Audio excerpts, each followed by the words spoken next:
Never heard of the Millennium Falcon? Should I have? It's a ship that made the Kessel run in less than 12 parsecs.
Hello. Hello! Sorry, my mic was off. Haha. How's it going, everyone? So cool. So we are doing our first live stream of 2018. Yay. Yay! 2018's fun. So cool. Woohoo. It's been a blast. It's been a blast so far. All right, so it looks like we are streaming. So cool. So I guess we'll go ahead and we'll get started. You ready, Heather? Sure. All right. So hey, everyone, and welcome to Kessel Run Weekly. My name is Danny. I'm Heather. And today we have an exciting show for you. We are back with Holocron Book Club. I know it's your Yay. favorite. It's my favorite. It's Heather's favorite. So we're actually talking EK Johnston's Ahsoka. So really exciting stuff. Yes. I really love the book so far. But before we get into the book, I kind of want to talk about my weekend a little bit. Are you down with that? Sure. So, well, first off, I got some goodies in the mail. So I want to say thank you to 800 Pound Productions for this sweet Loth Wolf pin right there. I don't know if you can see it. Kind of a glare. Yeah. We There you got go. it. So yeah, so the sweet Loth Wolf pin. And then my best friend in the entire world got me some pretty sweet stuff too. Heather sent me these. Surprise. I have a coloring book, guys. It's a Star Wars coloring book. It's freaking awesome. For those of you who may be listening and not watching for later down the road. So yes. So lots of cool stuff. See? I don't even know what page I just opened it up to. Ah, hey, Chewie. I think that's Chewie. That's Chewie. Sweet. And then I got these fancy coloring pens. Coloring pencils. It's really cool. So I'm really excited about all my stuff. And also this weekend, I got to go to KamiCon, Heather. I know. That's so fun. It was a lot of fun.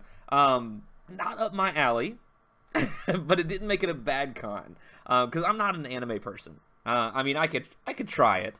I think the only anime I've ever actually been into was Full Metal Alchemist.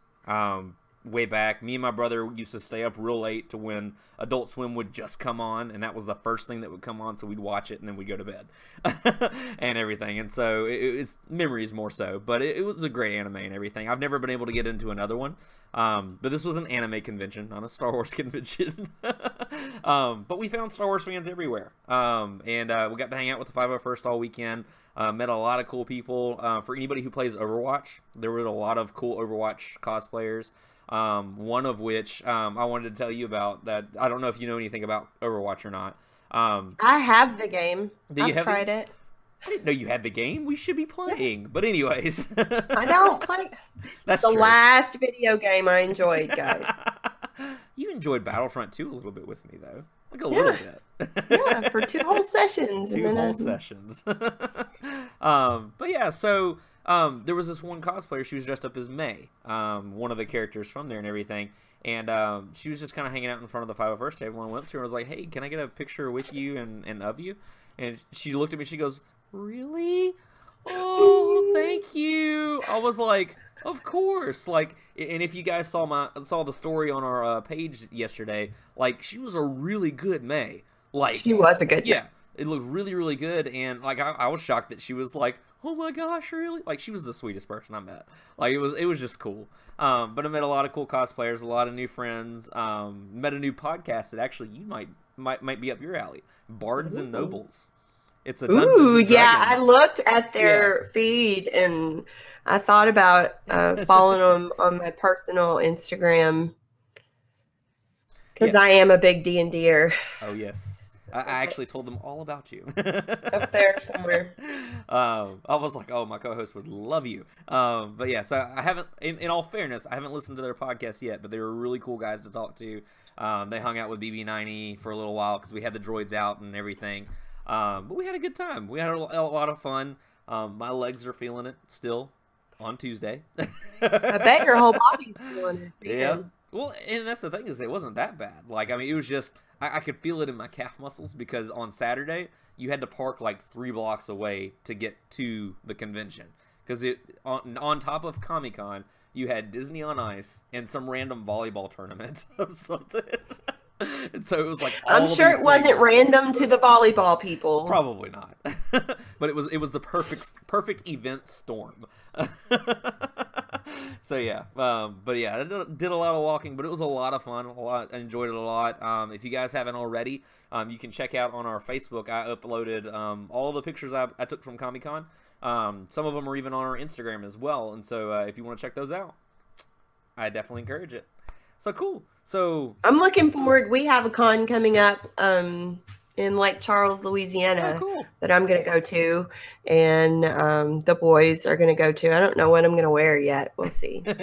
Well, clothes preferably. No, I'm just teasing. Yeah, but it's that. Well, it depends. I've been to those. Some people don't wear clothes. As long as I've only been to one con, so. As long as you have some strips of EVA foam somewhere. No, I'm just teasing. Yeah, over here. Just right here on your shoulder. Just that's some emblem. Right. What character are you? I don't know. Oh man, so cool. That'll be cool. That'll be a lot of fun. Yeah. So cool. So let's go ahead and get started. I think. Yes. Sweet. So we are talking Ahsoka by EK Johnston. Very, very exciting. Heather, do you want to kick us off? I thought it was funny overall that all of the Star Wars tropes are in there. We've got a bad motivator on the second page. I have a bad feeling about this. We even have a lost limb. Yes, we do. So it's all there. So it's Star Wars. But yeah, I really liked it because we get to and she showed the slavers and then finally she found the Jedi Order, which she had to walk away. She didn't have to, but she walked away from because she lost, and and I thought it was interesting too. Like she actually almost was taken by a false Jedi as well. we saw that in the Clone Wars. I think Cad Bane posed as a Jedi at one point, and then there were other things like that. But yeah, so I thought that was really interesting that this is a common thing. Yeah.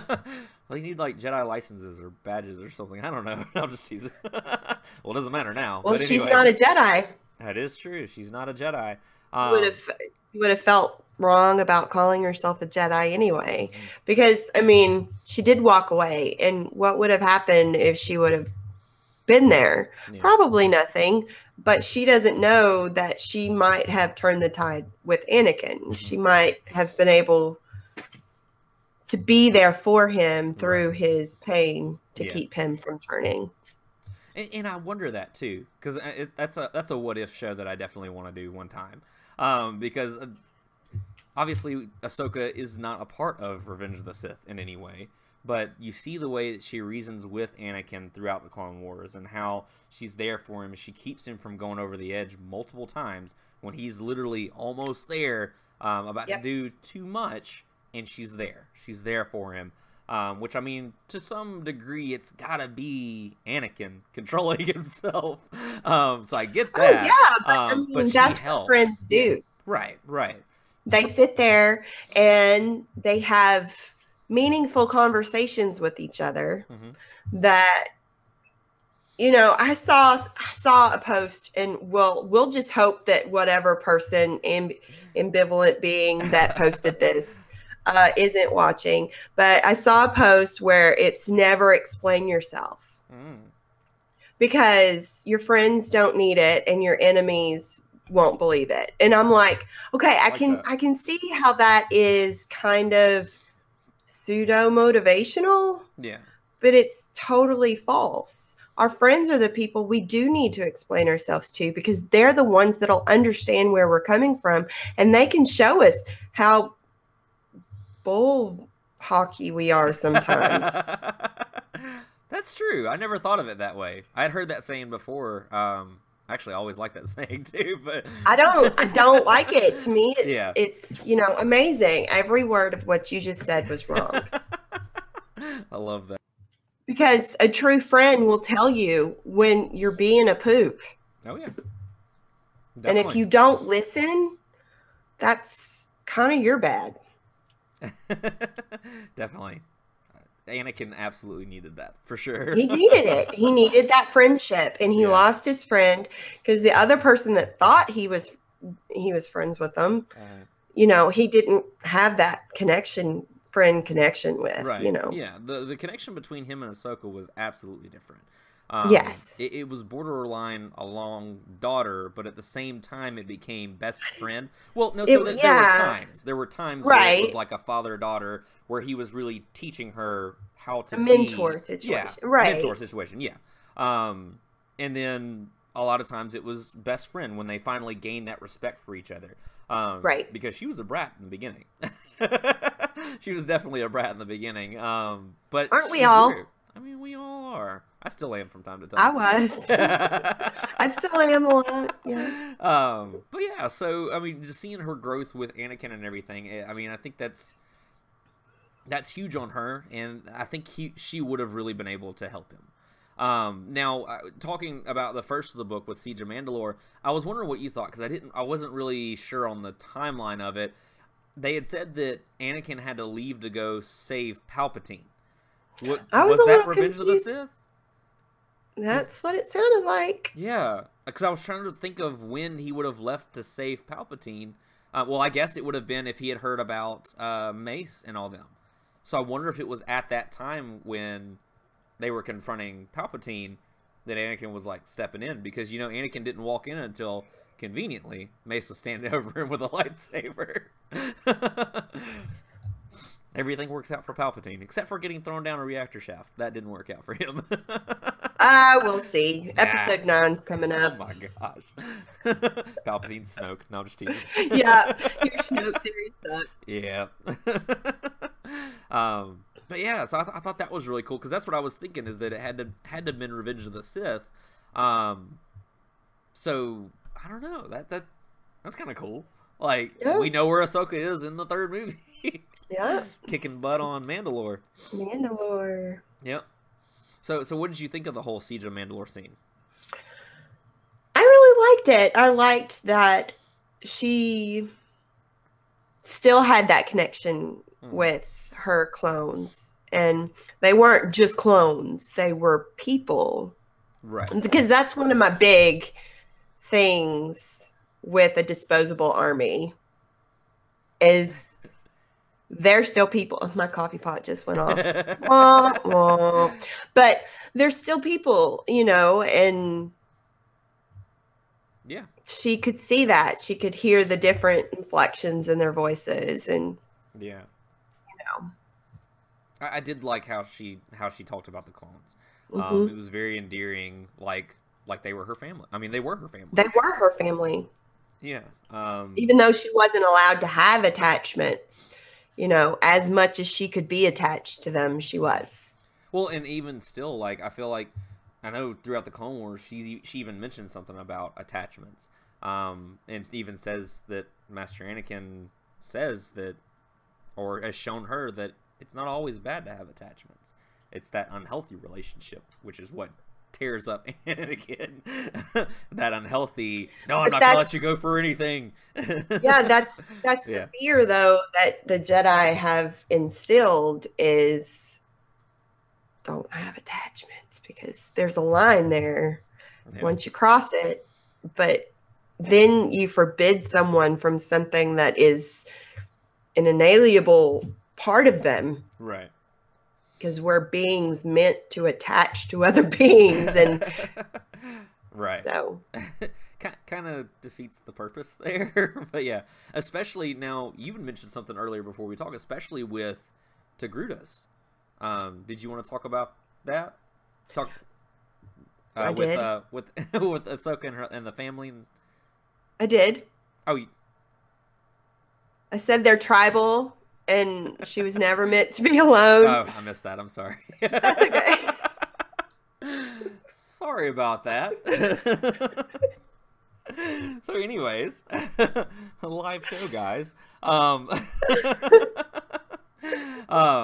So, anyways, but yeah, so I'll hop in with TARDIS and I'll go back and we'll edit that. There you go. Except that you're not allowed to like go back in your own time stream. Oh, you break the rules though, right? So yeah, but the Siege of Mandalore, that's a battle I want to see on screen, whether it be TV or movie. Like, I want to know more, because obviously we get where she's facing off Maul, which she outsmarts him, puts him in a ray shield. I thought that was pretty great. But like, I just want to see that, what led to that and everything. I guess it would have been more of the Republic just stepping in, to take it from Maul and the Shadow Collective. I don't know. That just seems like a battle I want to see, though. You should make it. You should make it happen. You should go out there with your toys and pew pew. Absolutely. I know you got enough pops. I got one or two. You could have all your pops in a row as the little clones, and like. I do have. You could have a Spider-Man clone. That's true. That's true. You know, imagination and such. Well, I mean, they all had different decorations, so hey, one of them could be dressed up as Spider-Man. You don't know. You didn't see every clone. That's totally canon. Oh my goodness. But yeah, so Siege of Mandalore was awesome. Or the little bit that we got and everything. And then we move forward towards the Farty family. I feel weird saying that name. That's the childish part of me. Yeah. But yes, the Farties that Ahsoka is staying with, or not staying with, but is around, I guess, the family that got close to her. Right. Ahsoka's name is peculiar to me. Ashla. Mm-hmm. That's the same name as the god that Zeb and his family worship. I don't know if that's a relation. I don't know why she would even know something like that. I don't either. I figured it was close enough to her real name, but far enough away. Yeah. But yeah, it's like the I'm trying to remember what species Zeb is. It's escaping me right now. But yeah, so because remember it was in the episode, I think it was in the first season, yeah, where he found his family. Didn't know they even existed anymore or anything, and they were praising the Ashla. Is what it was. So yeah, so I wonder if there's a connection there. I thought that was interesting. And now you got me wondering what the species is. I can't even remember. Lasat. Yeah, Lasat. Yeah. I'm out of coffee. Oh no. I'll give you something to screen. No, she's. But yeah, so we've got Empire Day and everything. And I feel like a lot of the story that we've gotten so far, like, yes, it's propelling its own story, but it's more so. I like the inside exposition. I guess that's the good way to say it. That Ahsoka is having throughout these entire moments. So it's like, because I mean, the situation or the scenario that she's in. She's here with the Farties and they're celebrating Empire Day. The whole planet celebrating Empire Day. It's kind of like, cool. But what's more important in these parts is what she's talking about Empire Day means. And what it is and why we're celebrating. It's the first Empire Day. Yeah, the very first Empire Day. So the first one after Order 66, which obviously this is kind of a big deal to her, especially since especially since she can't find anybody. She can't connect with anybody in the Force, and it hurts her. It scares her, especially with Anakin, because she keeps talking about the special connection they had, and it's gone. Like at this point, she hasn't faced down Anakin. She doesn't know where Anakin is or what has happened to him. All she knows is that she can't find him. Which scares her. So I don't know. What did you think of it? I have to get through this particular part, and we're live. You build a connection with people, and then they're just gone. Yeah. And you have to figure out how to move forward through that situation without them or any chance of ever getting them back. Yeah. And, like, not all families are awesome.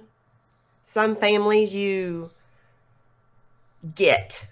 Yeah. Because you choose them and they choose you. And when you lose that family, it's devastating. Yeah. And then to lose all of them all at once and to totally have to cut yourself off from something that you've had for so long. Yeah. Yeah. Now I'd imagine that's devastating for sure. Yeah.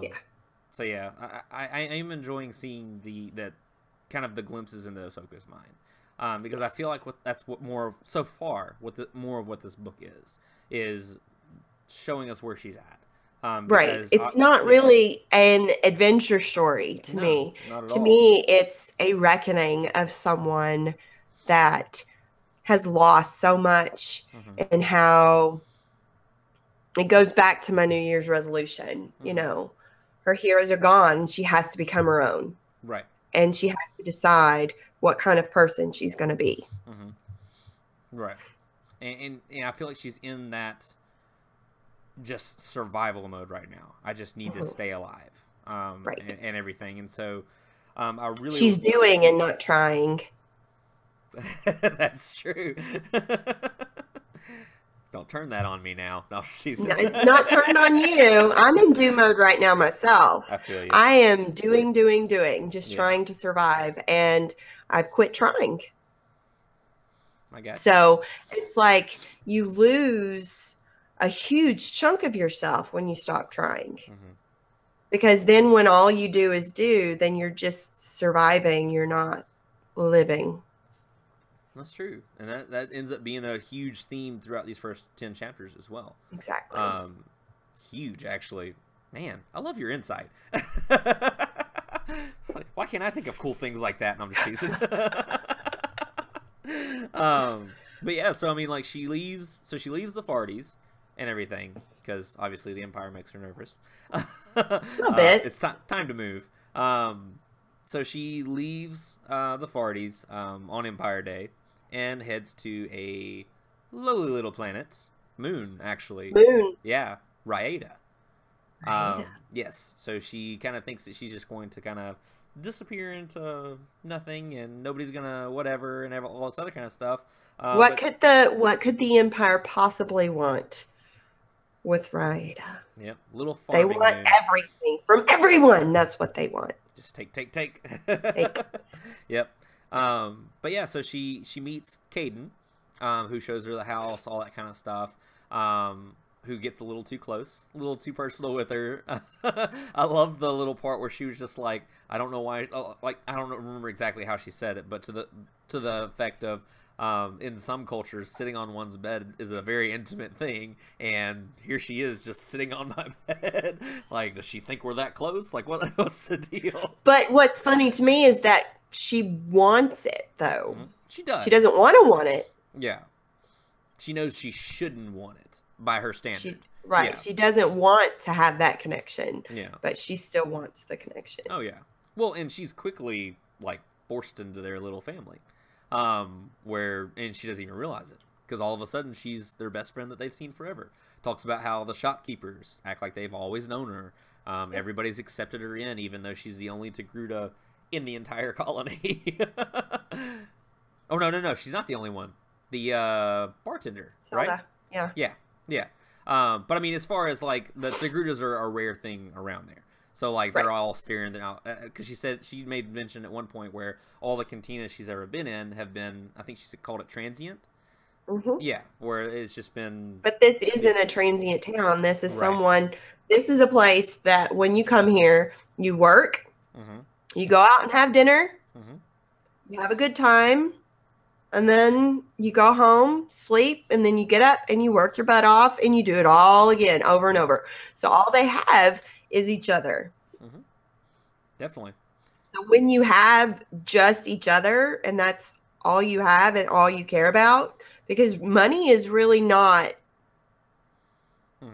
I mean, it's important. It's goods, yeah. But really what they want is they want to eat, they want to live, and they want to be together. Yep. Which is not what she was expecting at all.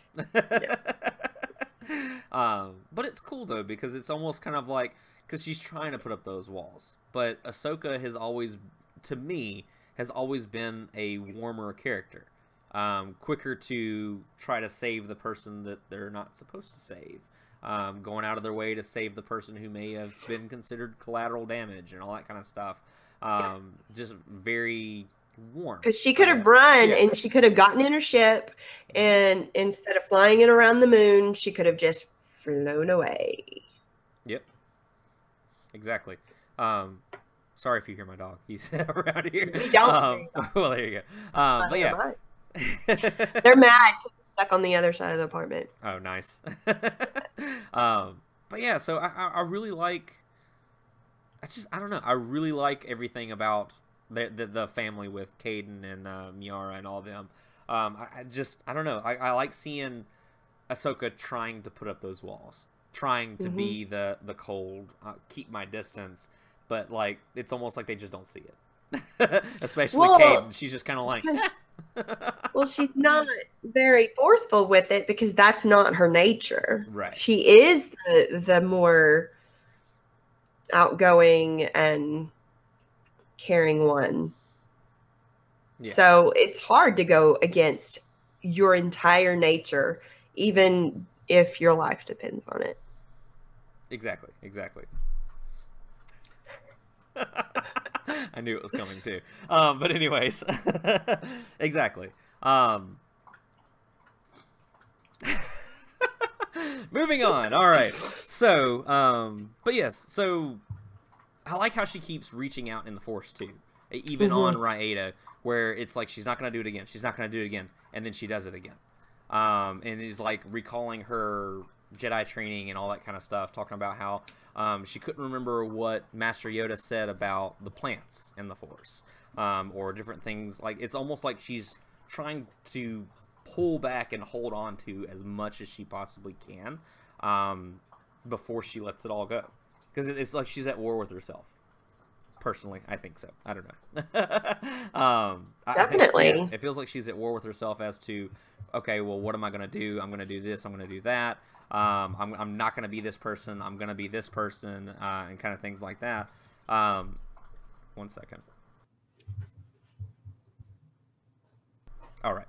But yeah, and so, and then also, now I'm wondering, was it a vision that she was recalling, or it was just a memory with Rex? I would think, yeah, a memory. I think it was part of her meditation, but it was something that kind of came back to her.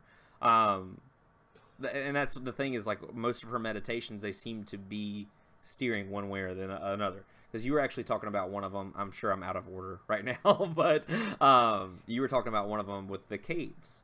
Did you want to go over that? The caves weren't memories.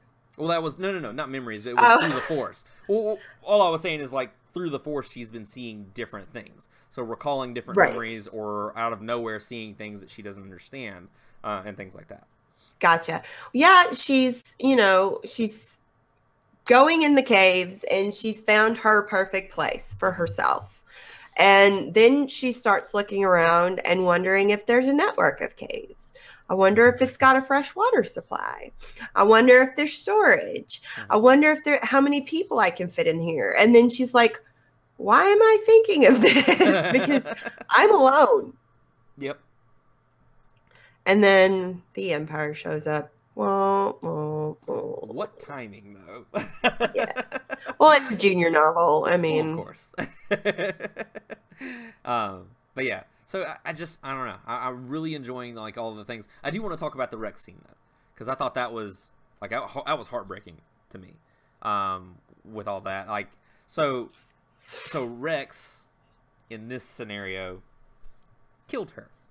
Didn't actually, obviously, but Rex killed her, and she visited that gravesite where her lightsabers were left, and everything, because they left them there. It had a false date, false cause of death, false everything, because obviously she's not dead. But it was to save her. What it reminded me of was when they reunited in Rebels. To me, that makes that reuniting, like, all the bigger. yeah. And I was just kind of like, man, to be the one that... Because, I mean, obviously he knew the truth, but... everyone else, I mean, can you imagine the ones who still had the chip that were like, "Oh, great job," kind of? Well, like, I mean, yeah. Think of Cody. Yeah, like Cody. Yeah. Think of all of their shame for as long as they got to live after that. They lived in shame. So, do we know if the chip was immediately turned, like they remembered what happened? I don't know. I don't, because I know in the Darth Vader comic, that at some point, I would think that, you know, even though they followed their orders and everything, they're going to come. I mean, well, the reason I say that is because, like, I know in the Darth Vader comic, I think in #1, Vader meets a bunch of clones that are on a Jedi outpost, temple outpost or whatever, and they're talking about killing Jedi and all this other kind of stuff, and like it's nothing, like it's talking shop. And so that's why I was kind of wondering if, like, once the chip hit, was that it? Did they? It might have been. I always considered, you know, that, you know, but in the book, they're talking in Revenge of the Sith, they're talking about the reason the chip and everything is that, and the Jedi didn't feel it coming, was because there was no ill will there. It was an order, and they did what they had to do, and and done. Yeah, I can imagine how devastating that had to have been, for sure. It makes me want to see where Cody is right now, to be honest with you. It makes me want to know where he's at, what he's doing, and if he is still Cody, because after that chip, that's it. Good soldiers follow orders. So but yeah, so I mean, it raises, like, all of this raises a lot of questions about Order 66 and life after, and I like that we're getting a glimpse of that in this novel. But yeah, no, the Rex and Ahsoka relationship, though, back to that, like, it just, that strengthens it all that more for me. Their reunion, that they finally get to see each other because they know what they had to do. They know what had to happen, and everything. And so, I don't know. I think it's really cool. I really enjoyed that scene. It broke my heart. But yeah, so, and then you said the Empire shows up. So yeah, so we get all the locals deciding that they're going to revolt against Ahsoka's careful advice. Well, she won't tell them why. She won't explain to them why she knows. I mean, can you blame them? As much as they have brought her in and made her family, she has ostracized herself and done things behind their back. She's not told them, you know, and that's, I mean, I don't know though. I mean, I'm kind of on her side of that though. Like, I am too. I mean, she's done what she has to do, but they have to do what they have to do too. That's true. That's true. They have no reason to fully trust her strategic abilities or her experience with the Empire. Yeah. But I mean, that's the thing though, is like all of a sudden she comes up and decides, hey guys, I wanted to let you know that I'm a Jedi. Like, I mean, that's obviously not going to go over well. You don't have to say Jedi. You can say, look, I came from this situation. Yeah. I know what I'm talking about. And if you value your life and your crops, then you can listen. Yeah. But she doesn't even want to let that much slip. I mean, I wouldn't either. I wouldn't either. Like I said, you know, I totally get where she's coming from, but I get where they're coming from too. Yep. The other thing that kind of not confused me, but I mean, like, it goes back to what you were talking about, how the Empire wants everything. Like, what does the Empire want? Everything. Everything at all times, everywhere. The crop production. Why though? Like, I guess, I don't know, preparing. It's a very fertile world that's been extremely taken care of. They can get, you know, their vitamin supplement or whatever it's called. Produced for nothing, basically. Take it, leave them with nothing. Well, and that's what I was wondering, is if maybe it was something to do with growing the army. Because, I mean, this is shortly after Order 66, like you said. Right. We had the first Empire Day. Troopers are still very inexperienced. They have a huge grip, but, I mean, it's this guy's job to find somewhere that nobody's going to care about. Small enough to produce this product, and then nobody care that they starve to death afterwards. Right. So messed up. Dang it, Empire. But yeah. So cool. So, was there anything else that we missed talking about the book? Or anything else you wanted to talk about? Can't think of anything. Because, I mean, for the most part, I feel like the first 10 chapters were more the getting inside Ahsoka's head. I feel like these next 10, we're going to see some action from her. As far as, like, her trying to save them, even though they really don't want to be saved at the same time. They more so want to defend their world and fight back, which, I mean, I feel like. But I mean, as a farmer, I mean, you're not a farmer. You work where you work. And we've had this discussion. Your health over your paycheck. Yeah. I hear you. Same thing. Yeah, no, definitely. But yeah, so I'm interested to see where the book's going to go from here. What are you thinking we're going to see coming up? Hey, and we're back. Yay. Sorry about that, guys. My internet's being crazy. So anyways, you were saying what you're hoping to see from the book. Oh, I'm hoping to see a lot more of the same, and I'd like to see more of Ahsoka's struggle and how she decides that it's no longer survival. It is, I'm going to survive enough to figure out how to become Fulcrum. And, you know, I don't think she's going to be able to save a world from the Empire. And I am interested to see how she's going to take that scenario, because this doesn't feel like a win-win of any kind. This is not a winning situation here. No. And she's going to have, I'd like to see how this propels her into the Rebels. Absolutely. Absolutely. I'm right there with you. I'm excited to see where it moves forward and everything. And to get a little bit more of what's going on in her head too. I like seeing where Ahsoka's at mentally. That's been the most interesting part to me so far. Is her recalling the memories of the things that we don't know about, and then how she's feeling and all this kind of stuff. So I'm definitely excited. Don't scan the book, guys, because each chapter, just so you know, has a few words at the beginning that are big and bold, and I did that, and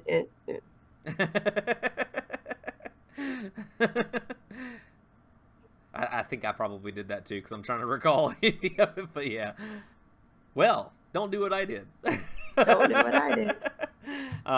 But yeah, so cool, guys. Well, thank you so much for joining us for our Holocron Book Club. Sorry for the connection issues. It's unusual, but we appreciate you sticking with us for sure. Be sure to tune in next week. We'll be having our book club again. I believe we're doing this. What is it going to be? 3 parts? 2 parts?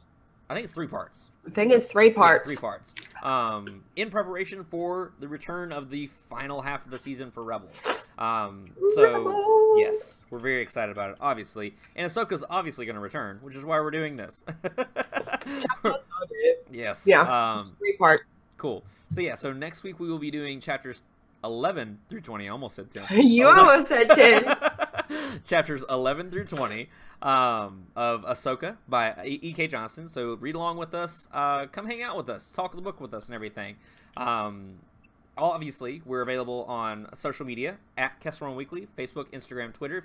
If you weren't able to join the live show, you can still talk with us on those as well. We'll be happy to talk the book with you there. But yeah, so did you have anything else? I think I'm good. Cool. And also be sure to check us out on KesselRunWeekly.com. All right, guys. And so until next time, my name is Danny. I'm Heather. And may the Force be with you.